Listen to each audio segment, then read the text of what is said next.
말씀으로 새벽 기도회를 시작하도록 하겠습니다. 나는 전능하신 아버지 하나님 천지의 창조주를 믿습니다. 나는 그의 유일하신 아들 우리 주 예수 그리스도를 믿습니다. 그는 성령으로 잉태되어 동정녀 마리아에게서 나시고 본디오 빌라도에게 고난을 받아 십자가에 못 박혀 죽으시고 장사된 지 사흘 만에 죽은 자 가운데서 다시 살아나셨으며 하늘에 오르시어 전능하신 아버지 하나님 우편에 앉아 계시다가 거기로부터 살아있는 자와 죽은 자를 심판하러 오십니다. 나는 성령을 믿으며 거룩한 공교회와 성도의 교제와 죄를 용서받는 것과 몸의 부활과 영생을 믿습니다. 아멘. 우리 함께 창세기 370장 주 안에 있는 나에게 함께 찬양하도록 하겠습니다.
내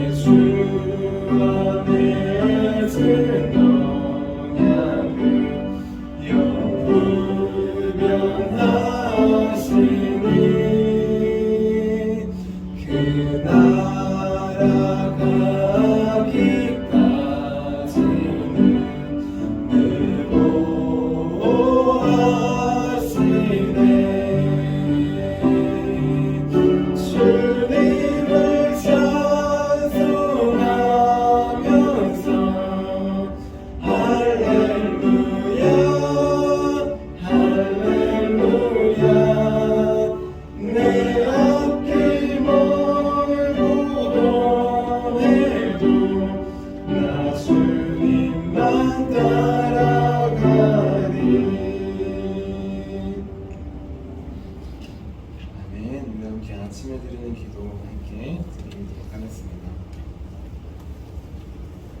네, 아침에 드리는 기도, 금요일 기도입니다. 함께 기도하도록 하겠습니다. 주님, 제 영혼이 잠잠히 주님만 기다립니다.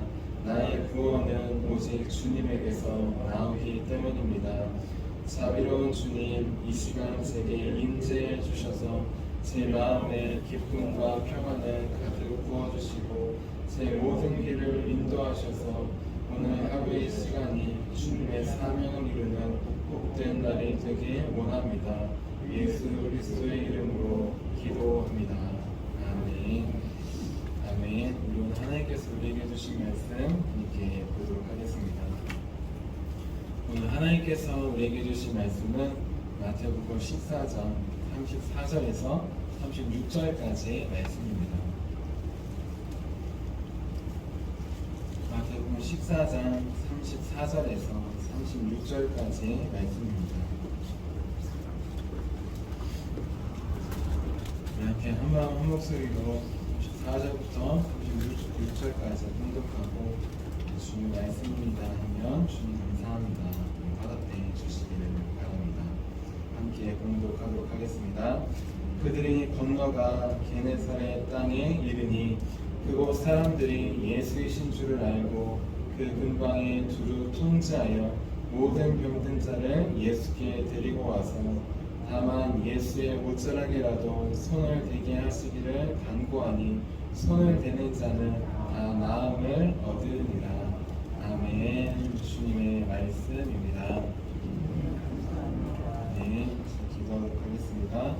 살아계신 주님, 오늘도 주의 말씀 앞에 섭니다. 이 말씀 누가 아니라 나에게 주신 말씀임을 이 시간 기억할 수 있도록 도와주시옵소서. 오직 성령님께만 맡깁니다. 전하는 자나 듣는 자나 오직 주의 음성 듣고 전하고 들을 수 있도록 마음에 새길 수 있도록 우리 삶 가운데 이 약속의 말씀을 붙들고 나아갈 수 있도록 우리 인도하여 주시옵소서.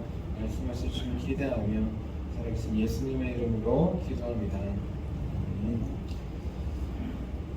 오늘도 우리 아픔과 고난, 우리 모든 상처, 고통을 만져주시고 찾아주시고 치료해주시는 예수님, 그분을 만나기 위해서 이 새벽 예배에 나오신 성도님들을 주님의 이름으로 환영하고 축복합니다.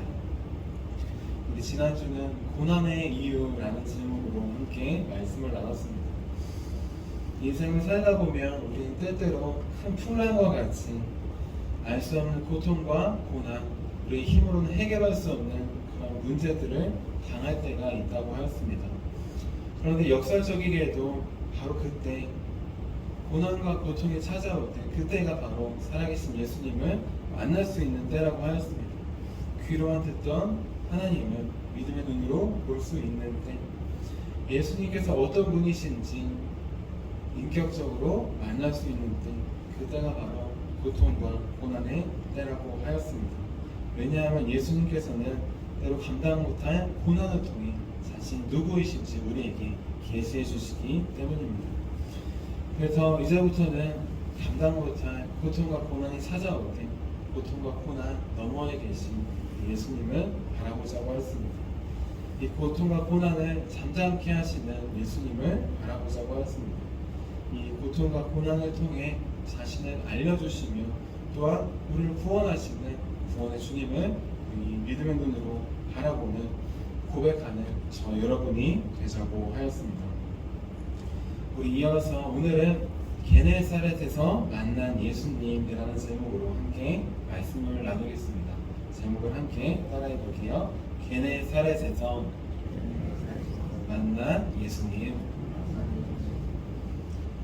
지금 우리 시대는 과거의 어떤 시대와 비교해도 비교할 수 없는 풍요로운 시대를 살고 있습니다. 우리나라만 해도 70년 전까지만 해도 전쟁으로 인해 먹을 것이 없던 시절이었습니다. 그래서 보릿고개라는 말이 있었습니다. 보리도 없고 쌀도 없고 먹을 것이 없었던 힘들었던 그 시기가 있었다는 것입니다. 그래서 옛날에는 실제로 전쟁이나 기근으로 굶어 죽는 분들이 우리나라에도 많이 있었습니다. 하지만 지금 시대에는 아무리 힘들다 하지만 우리 청년들이 힘들다 하지만 그것이 정말 먹을 것이 없어서 죽는 기본적인 욕구가 채워지지 않는 그런 힘듦은 아닌 것입니다. 이렇게 우리는 풍요의 시대를 살고 있습니다. 겉으로 볼 때는 말입니다. 우리 사회는 겉으로 보기에는 풍요가 넘치는 사회예요. 하지만 속을 자세히 들여다보면 우리 사회에는 보지 못하는 병과 스트레스, 그런 것이 우리 안에 가득한 사회입니다. 또한 보이지 않는 죄들도 우리 사회 안에 가득한 시대예요. 그래서 이태원 사건만 보다 하더라도 옆에서 사람들이 죽어나가고 막 경찰차와 앰뷸런스가 막 가득한데에도 그것이 어떤 상황인지 모르고 나는 나대로 즐기고 나만 살면 된다고 하는 그러한 모습이 우리 안에 숨어 있는 것입니다. 이렇게 우리가 살고 있는 이 사회는 겉은 풍요로워 보이지만 그 속 안에는 해결되지 못할 질병과 어둠과 죄들이 넘쳐나고 있는 시대입니다.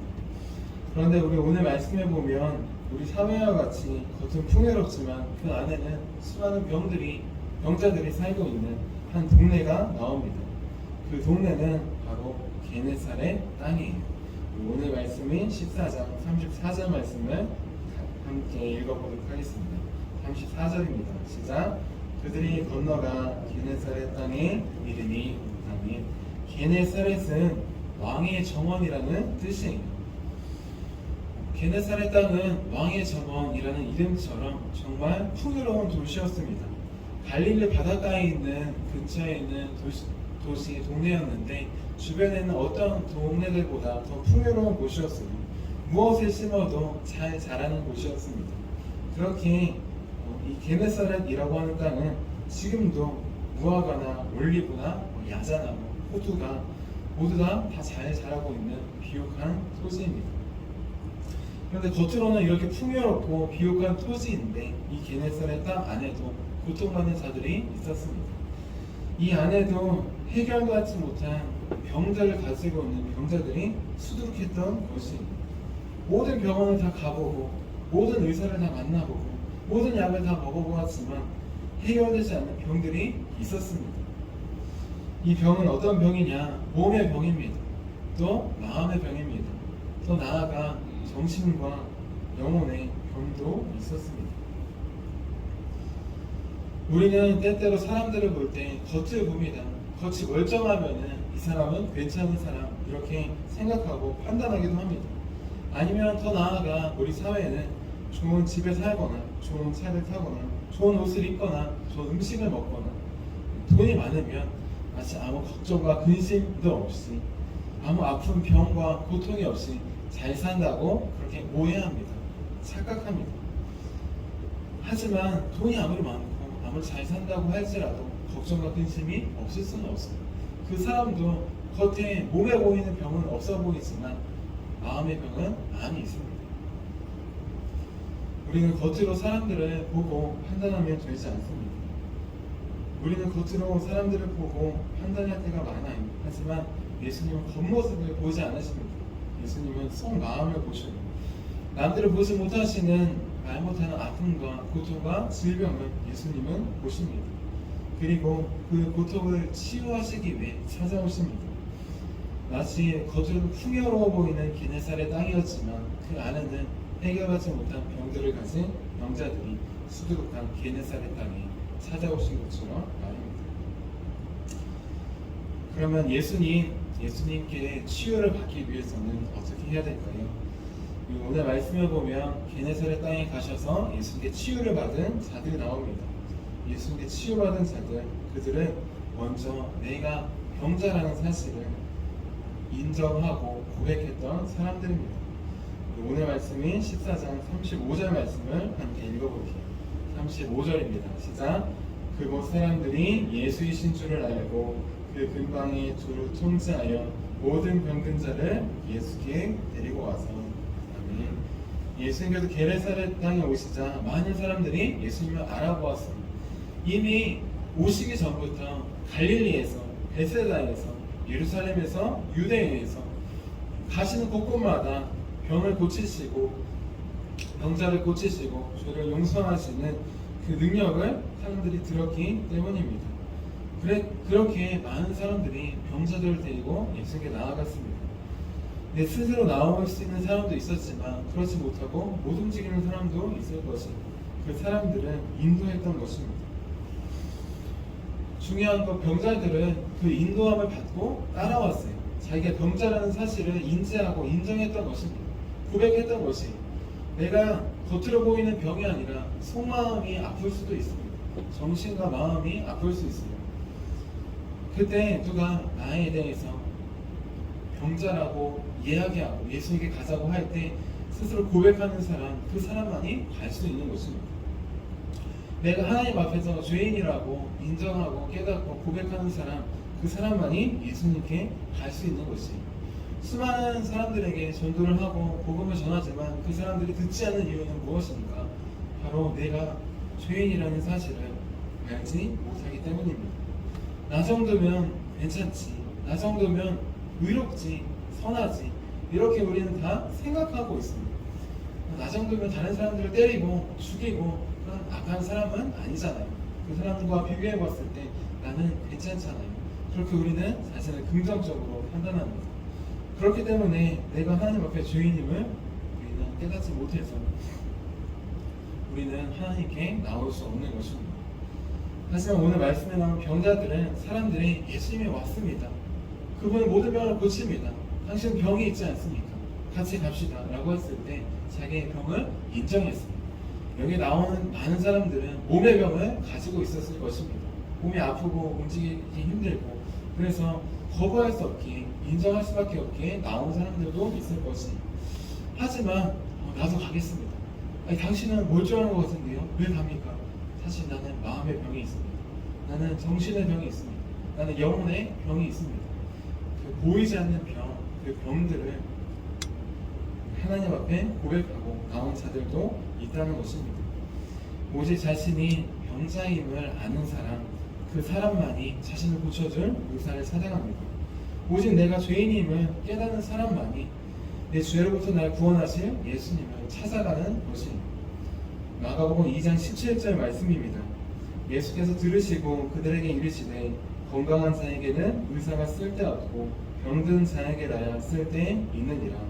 나는 의인을 부르러 온 것이 아니요 죄인을 부르러 왔노라 하시니라. 아멘. 바리새인들 얼마나 의롭게 살려고 노력했습니까? 하지만 이들은 하나님 앞에서 자신들이 죄인임을 깨닫지 못했습니다. 하나님을 기준으로 보는 것이 아니라 사람들을 기준으로 보았습니다. 사람들을 기준으로 보니까 나 정도면 얼마나 위롭고 나 정도면 천국은 따놓은 당상이라고 그들은 생각했을 것입니다. 하지만 하나님의 기준으로 봤을 때, 하나님의 이들을 봤을 때는 이들도 여전히 죄인이었던 것입니다. 겉은 번지르르 하지만 속에는 악독과 음란과 정욕과 이런 것들이 숨어있는 죽을 시체와 같은 회칠한 무덤이었기 때문입니다. 우리의 신앙이 언제 변질됩니까? 내가 죄인이라는 사실을 잊어버리고 스스로 의롭다고 여길 때입니다. 그럴 때 우리는 어느새 바리새인들처럼 이렇게 형식적으로 신앙생활을 하고 예수님이 아니라 나의 의를 드러냅니다. 하나님께서 주신 의인 십자가를 붙들고 바라보고 의지하는 것이 아니라 내 의를 바라보고 붙잡고 나아갑니다. 그때 우리 신앙이 변질되는 것입니다. 또 그때 우리 교회도 타락하는 것입니다. 천주교가 고난을 붙잡지 않고 영광의 부활의 면류관만 바라보았습니다. 고난을 바라보지 않으니까 어떻게 되느냐? 점점 타락하고 타락하여 나중에는 구원을 돈으로 살 수 있는 면죄부를 팔기 시작합니다. 그로 인해서 마틴 루터가 15세기에 종교개혁을 일으킨 것입니다. 사도 바울은 우리가 봤을 때 얼마나 위대한 분이십니까? 성인이십니다. 하지만 그는 자기 자신에 대해서 이렇게 평가하고 고백해요. 죄인 중에 내가 괴순이라. 이분은 항상 자신의 본 모습을 잊지 않았습니다. 자신의 정체성을 잊지 않았습니다. 자기가 본래부터 의로운 자고 본래부터 복음을 전하고 선교를 하고 하나님의 일을 했던 자가 아니라 오히려 교회를 박해하고 하나님을 믿는 사람들을 끝까지 찾아다니면서 죽이고 감옥에 가뒀던 자기가 죄인 중에 괴수였다는 사실을 그는 항상 마음에 품고 있었던 것이에요. 이것이 그가 마지막까지 변절되지 않고 하나님께서 맡기신 사도의 사명을 감당할 수 있던 이유였습니다. 하나님께 소명을 받고 나아간 것도 있지만 그 전에 내가 주님 앞에 설 수 없는 은혜로 구원받고 사명을 받은 사도였다는 사실을 알았기 때문이에요. 내가 병자라는 사실을 항상 기억할 때에만 우리는 의사를 찾을 수 있습니다. 우리가 죄인이었다는 또 지금도 마음속에 말 못할 죄가 도사리고 있음을 고백할 때 우리는 우리를 구원하신 예수님을 항상 바라보고 붙잡을 수 있습니다. 그리고 내가 병자임을, 내가 주님 앞에 죄인임을 고백함으로 새롭게 다시 시작할 수 있습니다. 그때야 비로소 우리는 우리를 구원하시기 위해 오신 주님을 바라볼 수 있습니다. 우리 성탄절이 다가오고 있어요. 단 누가 아니라 나를 구원하시기 위해서 주님이 오신 날을 우리 기다리는 것입니다. 또 다시 오실 날을 우리 기다리는 것입니다. 다시 오시는 주님을 기다리는 건 바로 내가 죄인이었으면 또 지금도 해결하지 못한 죄가 우리 안에 있음을 고백할 때 우리는 구원으로 오시는 그 주님을 만날 수 있습니다. 그리고 그 주님을 만나기 위해 오늘 말씀에 나온 사람들처럼 손을 뻗어서 믿음의 손을 뻗어서 그분의 옷자락을 만질 수 있습니다. 오늘 말씀이 14장 36절 말씀 다시 한번 읽어보도록 할게요. 36절입니다. 시작. 다만 예수의 옷자락이라도 손을 대게 하시기를 간구하니 손을 대는 자는 다 나음을 얻으니라. 아멘. 믿음의 손을 뻗어서 옷자락이라도 만지면 낫겠습니다. 내 병이 낫겠습니다. 내 죄가 낫겠습니다. 믿음으로 손을 뻗을 때 나을 수 있었다는 것이, 믿음으로 손을 뻗어서 그 옷자락을 붙잡은 사람들은 다 나음을 얻었다는 것입니다. 내 몸과 마음과 정신과 영혼이 온전히 깨끗해질 수 있는 방법, 마치 혈로 근원을 앓고 있던 여인이 예수님 옷자락만 만지면 나음을 얻겠습니다. 믿음으로 나아갔을 때, 만졌을 때 그 혈로 근원이 말았던 것처럼 내 몸과 마음과 이 병들, 해결하지 못한 병들, 또 정신과 영혼 해결하지 못한 병들, 아무리 병원에 가고 의사를 만나고 진료를 받고 약을 먹어도 그때뿐이고 계속 치유될 수 없는 이 병들, 이 병들이 온전히 나을 수 있는 방법은 오직 믿음의 손을 뻗어서 예수님의 옷자락을 잡는 것 뿐이에요. 우리를 죽으신 그 십자가를 붙잡는 것 뿐입니다. 우리를 위해 십자가 지시기를 걸어가신 그 예수님의 옷을 바라보면서 그 피로 얼룩진 그 십자가의 옷을 만지는 것 뿐입니다. 왜냐하면 예수님은 자기에게 나오는 자들을 외면하지 않으시기 때문입니다.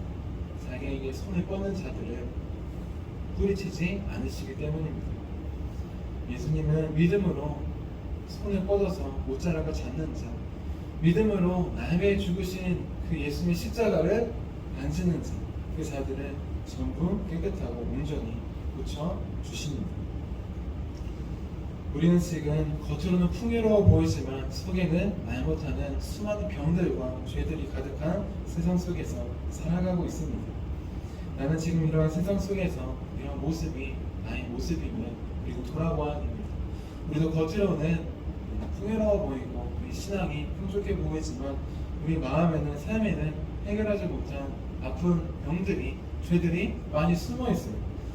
내 안에도 숨어 있고, 우리 가정에도 숨어 있고, 우리 교회에도 숨어 있고, 기독교와 교계에도 숨어 있고, 우리 지역과 나라와 민족과 세계 열방에도 이런 모든 병들과 죄들은 숨어 있는 것입니다. 이 병들이, 이 죄들이 나의 병입니다. 나의 죄입니다. 솔직하게 고백할 때 그 사람만이 예수님께 믿음의 손을 뻗어서 옷자락을 만질 수 있습니다. 그 사람만이 날마다 나를 치유하시는, 우리 가정을 치유하시는, 우리 교회와 사회를, 나라와 민족을 치유하시는 그 주님을 만날 수 있습니다. 예수님은 풍요로워 보이지만 그 속에 아픈 병과 죄들이 가득한 게네사렛 땅에 찾아오셨습니다. 마찬가지로 예수님은 오늘 말씀을 통해 우리에게도 찾아오십니다. 풍요로워 보이는 겉모습이 아니라 아픔, 말 못할 고통을 갖고 있는 우리 삶 가운데 찾아오십니다. 우리 가정과 교회와 사회와 나라 민족에 찾아오십니다. 이제 모든 것을 온전히 치유해 주실 주님, 그 주님께 믿음의 손을 뻗어서 그 옷자락을 붙잡으시기 바랍니다. 믿음의 손을 뻗어서 나를 위해 죽으신 그 주님의 십자가를 붙잡기 바랍니다. 그래서 이제 날마다 내 마음의 병을, 내 마음의 죄를, 또 우리 가정과 교회와 나라 민족과 세계 열방이 숨어있는 죄들을 하나님께서 발견하게 하시고 기도하게 하셔서 주님께서 하나하나 치유하시는 우리 삶과 가정과 교회와 나라 민족을 치유하시는 그 치유의 주님을 만나고 경험하는 저와 여러분이 되시기를 주님의 이름으로 축원합니다. 제가 기도하도록 하겠습니다. 살아계신 주님, 우리는 겉모습은 풍요로워 보이지만 우리 안에는 말 못할 병들과 죄들이 넘쳐남을 고백합니다. 하나님, 우리는 바리새인들처럼 겉이 깨끗하니까 안도 깨끗한 점 그렇게 주 앞에 나아가지 않기를 원합니다. 사람들 앞에서는 그렇게 거룩한 점, 깨끗한 점 나아갈 수 있지만 하나님 앞에서는 그럴 수 없음을 고백합니다. 하나님, 우리 안에 생각으로 짓는 죄, 마음으로 짓는 죄, 말로 짓는 죄, 이런 죄들이 넘쳐남을 고백합니다. 하나님, 주님 앞에 솔직히 고백하오니 우리의 모든 죄들을, 또 우리의 모든 병들을 주님께서 만져주시고 치유하여 주시옵소서. 믿음의 손을 뻗어서 주님의 옷자락에 손을 댑니다. 나를 위해 죽으신 그 골고다 십자가로 가시는 그 주님을 바라보며 주님의 옷자락에 손을 댑니다. 주님의 십자가에 손을 댑니다. 나를 치유해 주시고 주님을 통하여서 우리 가정을 치유해 주시고 우리 교회를 치유해 주시고 나라 민족과 우리 교계를 주님께서 치유해 주시고 새롭게 변화시켜 주시옵소서. 주님께서 하나하나 거룩하게 깨끗하게 우리를 만드신 모습으로 치유하실 것을 기대하며 살아계신 예수님의 이름으로 기도합니다. 아멘. 우리 함께 주기도문하도록 하겠습니다. 하늘에 계신 우리 아버지의 이름을 거룩하게 하시며 아버지의 나라가 오게 하시며 아버지의 뜻이 하늘에서와 같이 땅에서도 이루어지게 하소서. 오늘 우리에게 일용할 양식을 주시고 우리가 우리에게 잘못한 사람을 용서해 준 것 같이 우리의 죄를 용서해 주시고 우리를 시험에 빠지지 않게 하시고 악에서 구하소서. 나라와 권능과 영광이 영원히 아버지의 것입니다. 아멘. 아멘. 우리 치유 능력을 위해서 함께 기도하도록 하겠습니다. 우리 함께 치유 능력을 위해서 함께 기도할 때 우리 기도와 믿음의 손으로 주님의 옷자락을 십자가를 붙들 수 있도록 우리 함께 치유 능력을 위해서 함께 기도하도록 하겠습니다. 하나님 아버지, 이준구 목사님과 조진의 사모님에게 건강과 성령의 능력을 주옵소서. 목사님께 치유의 능력으로 기름 부으사 손을 얹을 때마다 치유의 역사가 일어나게 하옵소서. 목사님께서 손을 얹을 때마다 치유하는 광선을 바라사 모든 성도가 치유를 받게 하옵소서. 목사님께 사단과 마귀를 물리치는 영적 권세를 주셨으니 사용할 때마다 기적이 일어나게 하옵소서. 목사님께 신유의 은사, 권위의 은사, 영분별의 은사, 기도의 은사를 풍성하게 주옵소서. 목사님의 기도를 통해 소경이 보며 안진뱅이가 걸으며 청각장애인이 들으며 안병들이 쏟아지며 에이즈 병균이 소멸되어 치유되며 악한 영들이 나가며 문둥이가 깨끗함을 받으며 갇힌 자들이 자유함을 얻는 기적과 이적과 표적의 역사가 나타나게 하옵소서. 아멘. 아멘. 우리 이 시간 우리에게 주신 말씀을 기억하시면서 우리 두 손 드시고 병과 죄들을 우리 주님 앞에 고백할 수 있도록 주님 3번 부르시고 함께 기도하도록 하겠습니다. 주여!